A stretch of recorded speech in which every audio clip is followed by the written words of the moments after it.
pense qu'on va pouvoir commencer. Merci à tous avant tout d'être présents à ce Meet and Talk. Aujourd'hui, nous avons la chance de recevoir Mathis et Audrey, qui sont tous les deux étudiants à l'EM Lyon. Écoutez, dans un premier temps, je vais vous laisser vous présenter et revenir un peu sur vos années Lakato. Dans quelle licence vous étiez et les associations que vous avez rejoints éventuellement. Ok, du coup, je commence. Donc, du coup, je m'appelle Audrey Thirier. J'étais en licence de gestion à la Cacto. J'ai fait les 2 premières années en prépa et j'ai pas eu prépa 3. Donc, ça s'est arrêté à ce moment-là. Et au niveau associatif, la première année, j'étais à My Job Corner. J'étais en pôle logistique, je crois. Au deuxième année, j'étais au BDS en pôle logistique aussi, je crois. Et troisième année, j'étais à Prépa Lumni en pôle event. Voilà, j'étais à votre place l'année dernière. Merci Audrey pour ta présentation. Moi, donc j'étais à la Cato en licence économie-gestion. Ensuite, j'ai intégré prépa 3 en troisième année. J'ai fait mon semestre à Séoul, en Corée du Sud. Et ensuite, j'ai rejoint l'EM Lyon en triple diplôme en 2021, je pense. Et donc, j'ai fait mon parcours et là, je suis sorti. Ça fait un an que j'ai quitté l'EM, donc je suis diplômé. Et du coup, maintenant, bah, j'ai signé le premier CDI. Le premier CDI. Merci beaucoup. Écoutez, je vais vous poser une question qui concerne les stages. On aimerait savoir quel stage vous avez réalisé pendant votre licence et surtout comment vous y êtes pris pour les mettre en avant pendant vos oraux des écoles de commerce. Du coup, les stages au sein de la Cato, pas une fois que j'ai intégré l'EM Lyon. Ouais, c'est ça, au sein de Nakato. Ok. Ouais. Alors, du coup, moi, j'avais fait 3 stages dans le e-commerce. En fait, ce que j'avais fait une stratégie, c'est de construire vraiment un dossier ultra cohérent pour les écoles en vendant un profil dans le digital et le e-commerce. Du coup, j'avais fait 3 stages de 2 mois, je pense. Enfin, peut-être, c'est ça, il me semble qu'on a une période assez courte en fin de L1, en fin de L2. Et ensuite, entre la L3 et le M Lyon, j'ai fait un stage dans une agence digitale. Donc, j'avais fait les 2 premiers, j'avais trouvé via le réseau. En vrai, en L1, L2, c'était assez compliqué de trouver des stages, en général des stages dans les grandes entreprises et tout, c'est quand même 6 mois. Moi j'avais fait marcher le réseau, c'était des stages dans des PME, donc petites entreprises à côté de Lille. Et ensuite en L3, j'ai fait un stage à Lyon, du coup, et j'ai fait un stage de 2 mois et demi, c'était une agence digitale et ça je l'avais trouvé via Indeed. Et ça c'était assez cool de l'avoir pour le vendre pendant les oraux d'école de commerce. Dire qu'on a déjà un stage cet été, c'est toujours cool. T'as réussi à le mettre en avant parce que tu avais un projet assez cohérent du coup. Ouais, en fait, moi j'avais vraiment un profil du fait de mes premiers stages qui étaient tous dans le e-commerce et le digital. Enfin, on avait mis en place cette stratégie avec Madame Hubert et tout ça en L3, créer un dossier ultra carré, je veux faire ça, tout est aligné. Et ensuite, bon, j'ai bifurqué quand j'étais en école de commerce, mais ça n'empêche que la strat pour les euros, c'était vraiment avoir un profil le plus cohérent possible, quoi. Et essayer ouais, d'avoir un max déjà de connaissances sur un domaine en particulier, qui moi était le digital et le e-commerce. Ok. Audrey, si tu veux poursuivre. Moi, c'était bien moins préparé. Mes stages, j'ai un peu plus pris ce qui est tombé, justement, grâce au réseau. Les 2 fois, ça a été clairement des contacts d'amis d'amis, ou des trucs comme ça. Et pareil, par contre, les 2 fois, c'était dans des petites entreprises. Donc, il n'y avait pas forcément. Enfin, le deuxième avait un peu le lien avec mon projet professionnel. C'était dans une agence de voyage. Et du coup, j'ai tourné mon projet professionnel, en tout cas pour les euros d'école, sur un côté un peu plus culturel. Et le premier, par contre, c'était en service client. Donc, après, j'avais quand même beaucoup de choses à dire parce que dans les deux, on m'a donné beaucoup de tâches. J'avais eu des conseils, c'était des bons conseils pour les euros, de faire la méthode STAR, donc de faire situation, tâche, action et résultat. Donc, ça, pour vos euros, en vrai, c'est hyper utile de vous entraîner pour les euros d'école, à savoir parler de vos stages et de savoir aussi, donc, évidemment, les contextualiser et vous dire ce que ça vous a appris. Parce qu'en fait, si vous parler du fait que vous ayez fait un stage, ils s'en fichent, ils veulent savoir un peu ce que vous en ressortez. Donc, en vrai, moi, j'ai réussi à bien les présenter, les deux stages, même s'ils n'étaient pas très cohérents avec mon projet pro. Ok, très bien. Merci beaucoup. Écoutez, la prochaine question est assez attendue, je pense. Je vais vous poser la question, du coup, quels étaient vos scores de TAJ et de TOEIC pour intégrer l'EM Lyon? Et est-ce que vous pensez qu'il y a un score cible à obtenir pour avoir l'EM Lyon? Du coup, moi, j'avais eu 360 au Taj Mahal et 945 au TOEIC. J'ai entendu qu'il y avait eu une réforme là sur les scores de Taj Mahal et que maintenant il n'y a plus de points négatifs. À mon avis, vous avez peut-être sûrement plus d'informations que moi à ce sujet, mais en tout cas à l'époque, on disait vraiment que pour intégrer le top 5, c'était 950 et 350. Et ouais, moi j'ai eu ces scores et j'avais été admissible.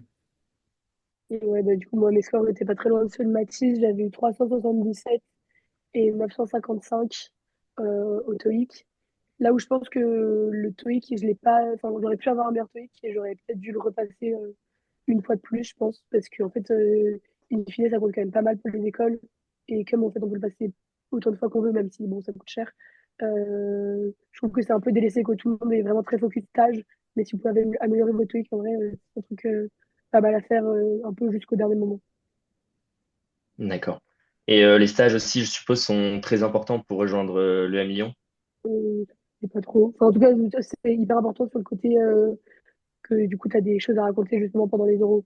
Donc, enfin, je pense que c'est l'avantage que tu as en étant ST par rapport au prépa, surtout, c'est d'avoir fait des stages et d'avoir quelque chose à raconter, selon Ok. moi. Yes. Je pense que enfin, le plus important, c'est Taj Mahal, TOEIC. Et ensuite, il y a la note de dossier de manière générale. Et ça prend en compte à la fois les stages et les résultats académiques. Et enfin voilà, après, en L1, L2, les écoles, elles sont pas dupes. Elles savent très bien que les stages, on n'a pas forcément l'embarras du choix et qu'on fait en fonction des opportunités qu'on a. Donc, enfin, moi, je me concentrerai vraiment déjà sur quand même le Taj Mahal et le TOEIC. Ça reste un peu la clé d'entrée et ensuite avoir des bons résultats académiques et des stages, comme tu dis, Audrey, pour, euh, pour avoir un profil intéressant lors des oraux, quoi. Merci beaucoup. Prochaine question, du coup. Est-ce que vous pouvez développer un peu plus sur le parcours que vous suivez actuellement? Donc, dans quel master vous êtes et quels cours vous suivez, si ils vous plaisent ou vous déplaisent. Audrey, si tu veux commencer. Du coup, bah, niveau parcours, en fait, on ne choisit pas. C'est le programme grande école classique. Là, moi, du coup, j'arrive en M1 et j'ai quelques cours en commun, enfin pas en commun dans les mêmes classes, mais les mêmes cours que certains prémasters, notamment donc il y a ce qu'ils appellent à l'EM les cours ADN. Donc c'est quatre cours. Il y a un truc qui s'appelle PCE, donc pour la création d'entreprise. Donc tu es en groupe de 6 et tu dois créer ton entreprise. C'est plus concret que ce qu'on avait fait à la Cato, là c'est vraiment, enfin, vraiment créer ton entreprise. Il y a RECAPS, donc recherche en sciences appliquées. Donc ça c'est plus un dossier à rendre. Il y a Futur Durable, donc ça c'est un peu comme si c'était du conseil en RSE. Donc c'est des entreprises qui viennent et nous on est censé leur faire un peu comme un cabinet de conseil. Et après il y a Prototype où là c'est créer quelque chose de tangible. Donc voilà, et donc ça c'est les cours principaux, les plus importants. Et ça par exemple si vous le savez pour les euros aussi ça peut être pas mal de dire un peu que les cours ADN vous intéressent parce que c'est des cours dont le M sont assez chers, sur lesquels ils se reposent beaucoup. Euh, et après, il y a des électifs, mais moi, du coup, je les ai pas encore fait parce que là, c'est en mai et en juin, comme je suis encore en première année. Et Audrey, je te posais la question, vu que tu es encore à l'EM, est-ce que, enfin, je sais qu'il y a, enfin, moi j'ai suivi le parcours triple diplôme, mais il y a une réforme de ce parcours. Est-ce que tu en as entendu parler, toi? Parce que, en fait, ce que je vais dire sera plus forcément, je peux raconter moi ce que j'ai fait, mais je sais pas si c'est encore d'actualité. Enfin, dans tous les cas, je sais qu'ils l'ont réformé, mais tu en as entendu parler? J'ai rien suivi. Non, j'ai rien suivi sur les trucs de Ok, diplôme. ouais. En gros, du coup, moi, ce que j'avais fait à l'époque, c'est que j'avais postulé au PGE triple diplôme. C'était une autre voie, en fait. Soit on postulait au PGE classique, soit on postulait à ce PGE-là. Enfin, c'est le même PGE, c'est le PGE de la Lyon. Sauf que, en fait, on suivait l'enseignement en parallèle de deux autres universités, LMU en Allemagne et Lancaster au Royaume-Uni. Et du coup, en fait, ça marchait sous forme de, en fait, on avait un cours, par exemple, on allait voir Financial Management, et on allait voir ça pendant 2 semaines, et ensuite on allait voir, enfin, on avait des partiels. Du coup, c'était pas comme à la Cato où on avait quatre matières par jour, c'est vraiment, on avait une matière. On faisait 2 semaines cette matière, et ensuite on validait un partiel. Et on faisait comme ça, etc. Et c'était un parcours en 2 ans, 4 fois 6 mois, 6 mois à l'EM Lyon. En fait, à chaque fois, on suivait le lundi, mardi, on suivait l'enseignement de LMU en Allemagne. Donc les profs de LMU venaient sur le campus et ils nous donnaient cours. Ensuite, on avait le mercredi, jeudi, on avait cours avec Lancaster et le vendredi, on avait cours avec le M Lyon. Enfin, ça se déroulait comme ça. Et du coup, on avait 4 fois 6 mois. Donc, ces premiers 6 mois sur le campus de l'M Lyon. Ensuite, 6 mois de stage. Ensuite, 6 mois de spécialisation. Moi, j'ai fait spécialisation conseil en stratégie and change. Donc, ça, c'était sur le campus de Munich, en Allemagne. Donc là, j'ai fait 6 mois là-bas. Et ensuite, 6 mois de stage de fin d'études que j'avais fait chez Danone à Paris. Mais enfin, je sais que ce parcours-là il a été enfin, réformé, donc il existe encore, mais c'est avec d'autres universités et je pense que c'est un peu différent. Ça se rapproche un peu du gate de l'EDEC. Donc ça, si jamais vous souhaitez vous orienter là-dessus, ben, je vous invite à peut-être trouver des gens sur LinkedIn, des étudiants qui l'ont fait l'année dernière, ou alors de regarder, d'envoyer un mail, je sais pas, à le Lyon, parce que il existe encore et c'est toujours intéressant en vrai de faire ça. Moi, ça m'a bien aidé en tout cas. Ok, très bien. Bah, écoutez, merci beaucoup pour vos réponses. Et je pense que je vais laisser la parole à Marc. Parfait, merci beaucoup. Super. Alors moi, ça serait plus sur les modalités d'entretien. Est-ce qu'il y a des particularités par rapport à l'EM Lyon? Vous avez parlé des éléments des cours ADN des stages à mettre en valeur. Est-ce que vous avez d'autres conseils aussi pour se préparer à ces oraux? Est-ce que par exemple, Audrey, tu peux commencer? Je pense que ce sera plus d'actualité. Et si jamais derrière Mathis, tu sens qu'il y a des trucs à compléter, n'hésite pas. Merci. Ouais, alors du coup, pour te répondre, bah, du coup, les euros à l'EM, ils sont très particuliers. Donc, faut bien les travailler parce que du coup, vous n'en aurez pas d'autres comme ça. Donc, en fait, au début, tu vas te présenter sur un pitch de 1 minute où il te laisse tout seul. Donc, voilà, tu dis ce que tu veux et tu essaies de caler un peu enfin, tu tends le plus de perches possible pour que derrière, il puisse te poser des questions dessus. Et après, tu pioches 4 questions. Donc, il y a une question d'expérience, une question de personnalité, une question de créativité et une question projet pro. Et les questions sont faites pour être un peu loufoques et un peu déstabilisantes. Donc, par exemple, moi, je vous ai retrouvé mes questions que j'avais eues. J'avais eu une personnalité inspirante. Ça, c'est une question très basique qui tombe chaque année pour plein d'étudiants. Et donc, ça, faut les avoir en tête. Après, il m'avait demandé comment, depuis le Covid, mon usage d'Internet avait changé. À chaque fois, il faut que tu arrives en fait à rebondir sur la question, donc en y répondant bien, mais aussi en liant avec ton projet pro ou en faisant des liens avec ton stage. Et après, j'avais eu la dernière personne que vous avez félicitée et si vous pouviez créer un nouvel impôt. Donc voilà, c'est des questions en fait qui sont, enfin, c'est pas vraiment la réponse qui va leur apporter, mais plus comment vous allez réussir à le lier avec vous et vos projets. Donc, il faut quand même beaucoup se préparer à ça. Et il faut avoir vraiment bien tout son CV en tête pour pouvoir faire des bons liens. Et après aussi, donc, rester aussi quand même naturel. De toute façon, vous ne pouvez pas prévoir toutes les questions. Il y a des bases de données de questions, soit sur Internet, soit je pense que c'est de la prépa 3 je pense que ça va vous donner des listes de questions.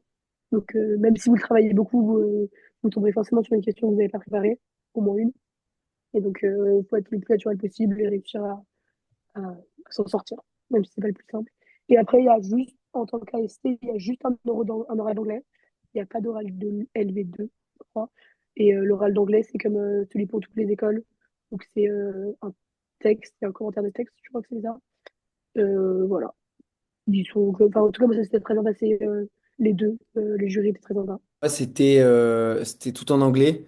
C'était en 3 parties. Donc, la première partie, c'était un oral assez classique, question expérience, personnalité, enfin vraiment ouais, un oral assez classique.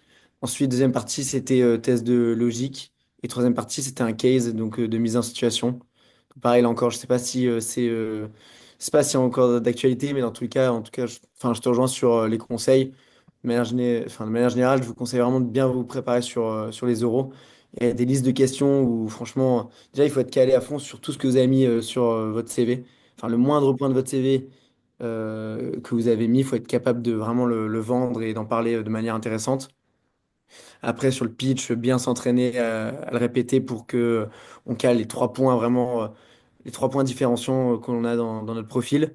Et aussi faire en sorte de le rendre le plus naturel possible, parce qu'on veut pas non plus entendre un truc récité. Donc l'idée, c'est quand même enfin, de faire son pitch d'une minute et d'avoir l'impression d'être naturel, alors qu'on sait exactement ce qu'on va dire, etc., etc. Donc ça, il faut bien s'entraîner. Et ensuite, sur les questions, questions créativité notamment, c'est vrai que c'est des questions qui ont l'air assez déstabilisantes. Et ça, enfin, même de manière générale, vous en aurez tout le temps, même après quand ensuite vous allez faire vos stages ou même CDI. Et enfin, ce qu'on regarde, c'est vraiment pas c'est pas la réponse en soi, mais c'est comment vous allez rebondir enfin, un peu comment dire, enfin, ouais, votre manière de réagir. Et si vous n'êtes pas complètement déstabilisé et que vous coupez pas court à la question en 2 phrases en disant, bon voilà, tac, tac, tac. Et voilà, l'idée, c'est vraiment de répondre. Enfin, c'est pas la réponse en soi, mais c'est la manière dont vous allez répondre. Et aussi, je dirais quand même, essayez vraiment d'avoir un profil, enfin, d'être hyper cohérent sur ce que vous avez fait et là où vous allez. Parce que comme ça, vous n'allez jamais douter sur les réponses. À partir du moment où vous savez ce que vous voulez faire, vous avez étudié ce que vous voulez faire et vous savez ce que vous avez fait et vous savez en parler, ça va être assez, enfin, ça devrait bien rouler, quoi. Donc, il faut bien se préparer. Bien se préparer, essayer d'anticiper les questions. Ok, parfait, merci beaucoup, c'est des super conseils. Alors là, c'est une question un peu différente, c'est le rythme que vous avez donc à l'EM. Est-ce qu'il est drastiquement différent de ce que vous avez eu à la Cato? Je pense que Mathis a eu un rythme un peu différent avec ton parcours en triple diplôme. Est-ce que vous pouvez nous en parler? Est-ce que vous avez plus de temps aussi pour vous consacrer aux assos, j'imagine? Est-ce que par exemple, Mathis, tu peux commencer, s'il te plaît? Yes, bah, du coup, moi, le rythme il était assez proche de la Cato quand même. Enfin, je me rappelle que les PGE classiques avaient un peu moins, enfin, avaient quand même moins cours que nous. Nous, on avait plus cours et du coup, on pouvait pas rejoindre d'assaut. Donc ça, c'était quand même un truc à savoir. Enfin, on pouvait, mais c'était quand même vachement difficile avec le rythme qu'on avait. Moi, je me rappelle, j'avais listé au début de l'année ski club. Et aussi, il y a un truc, c'est que tu listes et à partir du mois d'avril, on partait. Enfin, on quittait le M, du coup, tu fais pas ensuite la vie associative et les mandats. Donc ça, c'était un truc à prendre en compte. Mais ouais, le rythme était assez proche de la Cato, du coup, de mon côté. Et il y avait ce truc pour faire une asso, c'était quand même assez compliqué, puisqu'on partait à l'étranger la seconde année et tout ça, tout ça. Du coup, bah, moi, c'est un peu l'inverse. J'ai moins cours qu'à la Cato, j'ai l'impression. Plus de cours en classe, j'ai eu moins d'amphi. En tout cas, en fait, là, sur le nouveau campus, les amphis, ils sont souvent en visio. Donc, souvent, on les suit moins, globalement, enfin, personnellement. Et ouais, non, moins cours. Mais par contre, c'était des cours de tranche horaire de 3 heures à chaque fois, par bloc. Du coup, au moins, quand on vient sur le campus, c'est tout d'un coup. Et du coup, plus de temps pour la vie asso. J'ai pas rejoint une asso. En fait, on peut soit rejoindre une asso en octobre, vrai, soit en mars. Donc moi, j'ai pas rejoint d'asso en octobre, mais là, du coup, je liste pour le ski club aussi. Et donc ça, les listes, ça te prend de mi-octobre à la première semaine de mars. Donc là, je suis encore en plein dedans. Et ça te prend beaucoup, beaucoup de temps. C'est très poussé par l'EM. Ils nous demandent pas, ils nous poussent beaucoup à lister. Ils nous disent que c'est hyper sympa. Et en fait, ils ont bien raison parce que là, actuellement, au deuxième semestre, j'ai très peu cours. Et donc, lister, ça me permet au moins de m'occuper. Et puis, en fait, ça te développe plein d'autres compétences qui te seront plus utiles plus tard. Donc voilà. Donc, en vrai, très sympa de lister si vous pouvez. Enfin, si vous rejoignez l'école, si vous listez, faites-le. Et après, je verrai du coup si je veux rejoindre une autre asso, si jamais je perds mes campagnes en mars. Bon, bah, bonne chance pour ta liste ski club. Euh, Merci. et après avoir été admis, comment ça se passe un peu l'intégration? Est-ce que il y a des différences entre ceux qui sont admis par prépa et ceux qui sont admis par voie ST? Est-ce que le campus est à la hauteur aussi? Qu'est-ce que vous en pensez, etc. Est-ce que par exemple, Mathis, tu peux commencer? Alors moi, sur le campus, je suis un peu dégoûté. Je suis parti l'année où le campus a ouvert. Donc ça, mais en tout cas, je pense que c'est quand même un gros plus maintenant d'avoir ce campus plus proche enfin, dans Lyon plutôt qu'avec Uli. Et pour le coup, moi, j'avais vraiment pas senti de différence entre les prépas, les AST à l'EM. Franchement, je trouve qu'il y avait, enfin, il y avait une super ambiance et j'en ai un super souvenir. Donc ouais, non, c'était vraiment cool en vrai. Je pense qu'il faut bien profiter des assos, de toutes les soirées et tout, parce que c'est quand même, ouais, c'est un aspect assez important de l'école de commerce quand même. Et du coup, bah, sur le campus, du coup, moi, j'ai juste fait des QLI très vite fait au moment des euros, parce que du coup, c'était la dernière année. Et le nouveau campus est trop cool. Il y a beaucoup de défauts. Nous, on lui trouve beaucoup de défauts parce enfin, on découvre. Et les deuxièmes années aussi, on leur trouve beaucoup de défauts. Déjà, du coup, il n'y a plus de bar, qui était un peu quelque chose de mythique, je crois, sur le campus des QLI. Après, c'est vrai que oui, c'est quand même plus près là du centre de la presqu'île qui est en une vingtaine de minutes. Je pense que c'était bien plus long avant. Euh, mais du coup, ils ont malheureusement pas refait de grands amphis. Donc, les amphis sont souvent en visio. Et je trouve que ça perd un peu du coup du truc sympa où tu es en amphi avec tout le monde. Mais bon, le campus est quand même très sympa. Il est tout neuf, donc en vrai, c'est quand même hyper agréable. Et la différenciation prépa ST, il n'y en a pas du tout.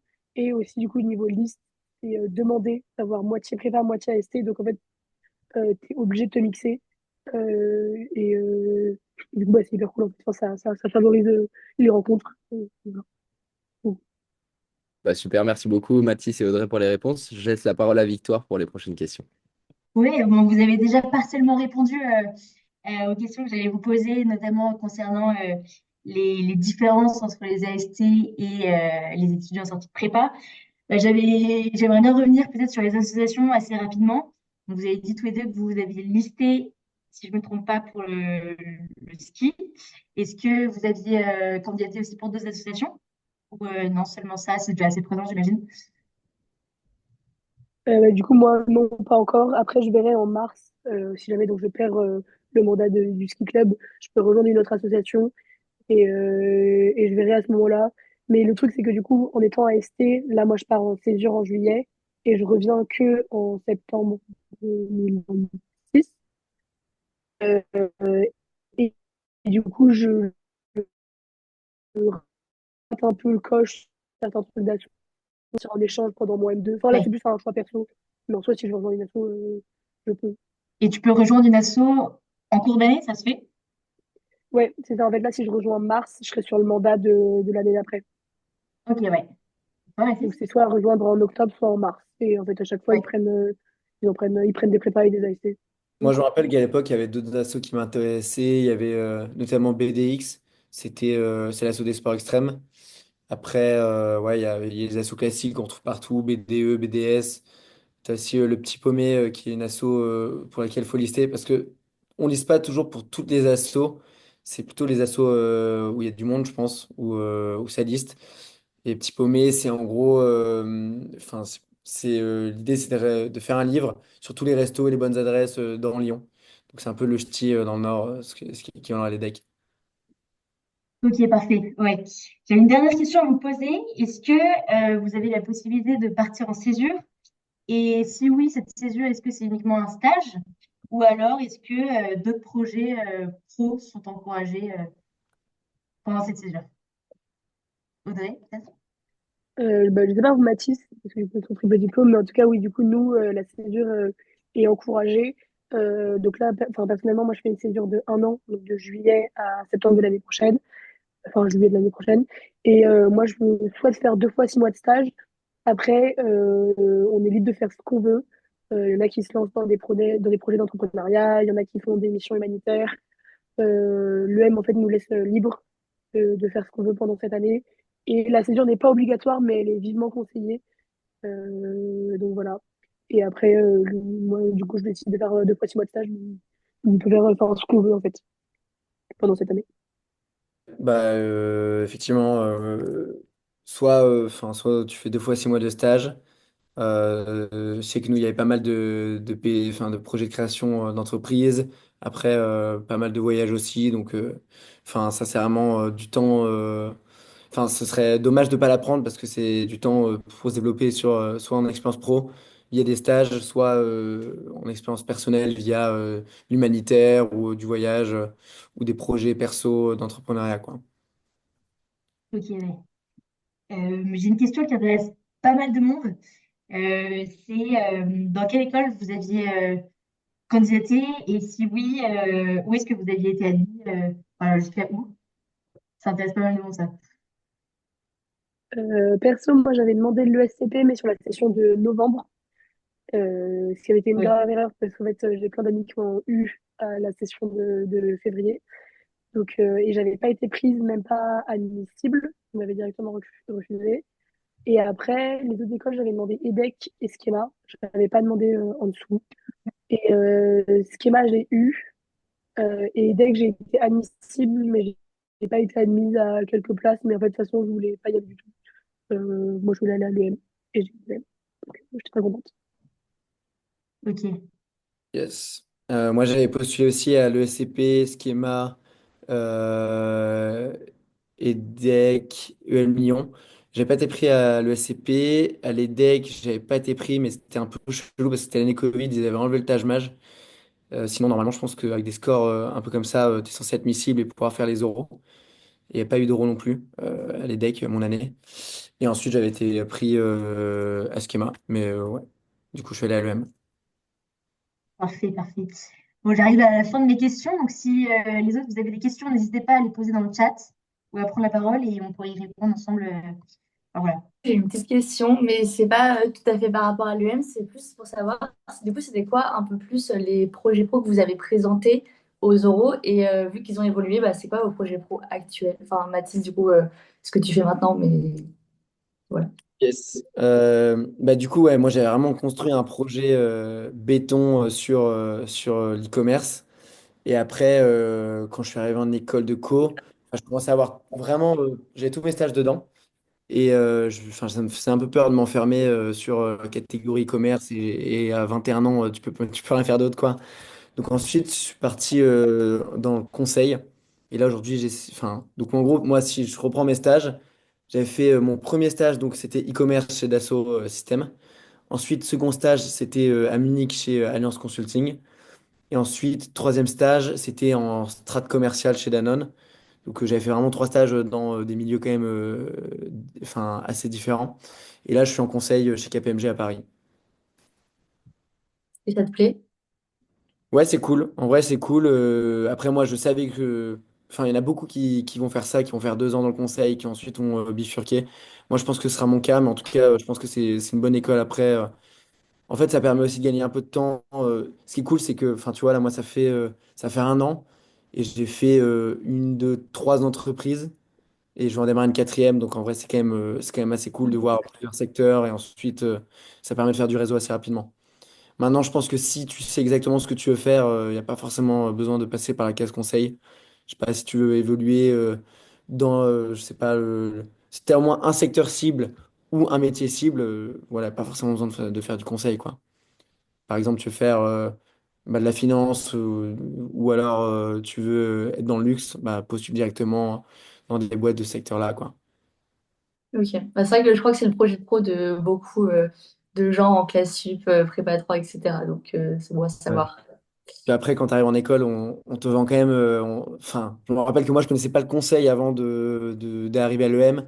Puis quand tu rentres, tu as l'impression que voilà, il faut faire du conseil absolument. En vrai, il n'y a pas que ça, hein, mais c'est vrai que beaucoup partent en conseil et en finance. Ok. Et toi, Audrey, du coup? Moi, j'avais vendu enfin, mon projet pro en disant que je voulais faire chef de projet événementiel et je voulais me spécialiser dans la réalité augmentée. Donc, c'était intégrer de la réalité augmentée dans des événements et dans des lieux de culture. Ça plaisait beaucoup, en vrai, c'était très cool comme projet pro. Maintenant, c'était pas vraiment ce que je voulais faire, c'est juste que ça matchait plus ou moins avec mon CV. Et là, du coup, actuellement, je suis plus orientée sur chef de produit en agroalimentaire. Donc après, moi, je suis encore qu'en M1, donc là, j'attends de voir mes premiers stages, de voir ma césure, voir si ça me plaît.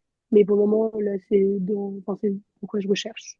Et après, je sais que bah, chef de produit, c'est quelque chose quand même, enfin, c'est un peu un métier typique en sortie des écoles de co. Donc je pourrais après bouger aussi si jamais ça me plaît pas. Voilà. Ok. J'ai vu qu'il y avait des petites questions dans le chat.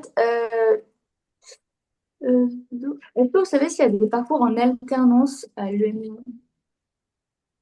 Bah, du coup, plutôt en M2. Moi, j'ai pas fait l'alternance en maths, peut-être que c'est mieux. Je sais pas si t'avais l'alternance. Mais plutôt en M2.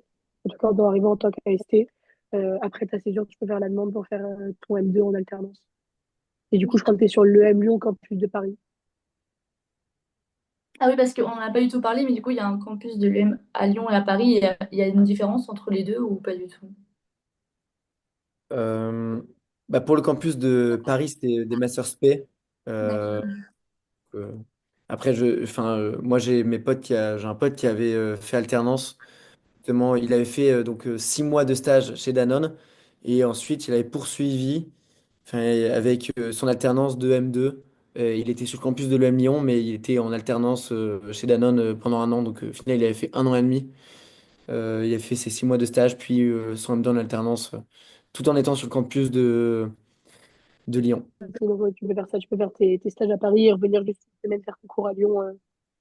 C'est plus chiant au niveau logement, mais tu t'organises, tu dois aller. Ok. Et on a une question qui est revenue deux fois. Est-ce que vous pouvez nous parler de vos classements à la Cato, genre vos notes un peu par rapport à la promo, si vous vous en rappelez? Je sais plus trop. Je devais être dans les 20-30e, je pense. Ok. J'avais des bonnes notes, mais pas assez pour avoir Clatu Béréba 3. Je sais pas où vous situez.